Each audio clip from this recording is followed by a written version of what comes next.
Now we're nearing the end of the project. I'm in the process of recording what we've discovered in this trench. So first of all, I'm making a plan drawing of the site, what we've uncovered. Recording an archaeological trench, particularly like this, where there's a lot going on, it's quite a time-consuming process. In a way, excavating out the materials relatively straightforward. When it comes to recording, we make scaled drawings of everything we find. We write quite detailed context sheets, we call them, which relate to each individual deposit that we've uncovered.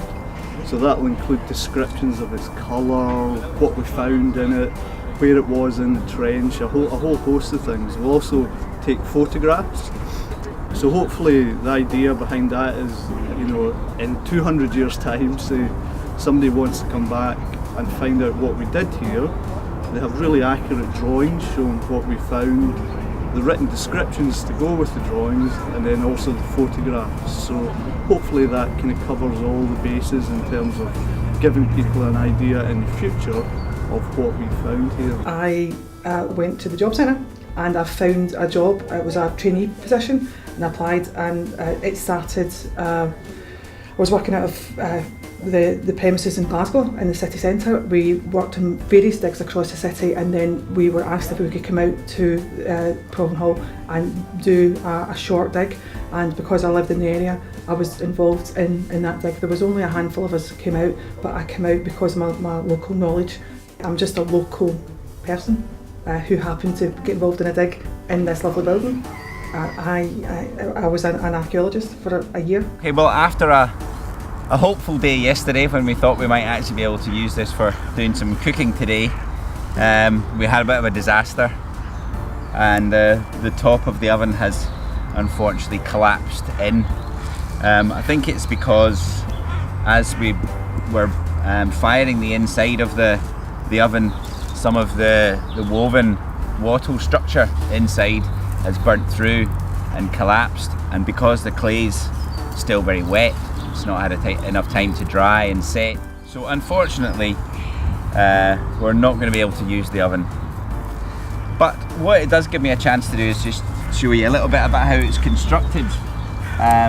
So we've got a layer of straw beneath the clay, which is meant to act as a bit of insulation to keep the heat in the oven. A good thick layer of about 2 or 3 inches of this clay that we dug out from down at a pit down in Auchinleigh Park. So unfortunately, we've not been successful in our bid to make an oven, but we have learned a little bit about how we could do it better next time. Well, what we'll have to do is we'll have to take all the spoil from over here, wheelbarrow it back in. I mean, it'd be lovely to leave it open if you could, for people to see, but very quickly trenches become dangerous, they overgrow, they collect weeds, they're very difficult to manage, so what you have to do is put the stuff back.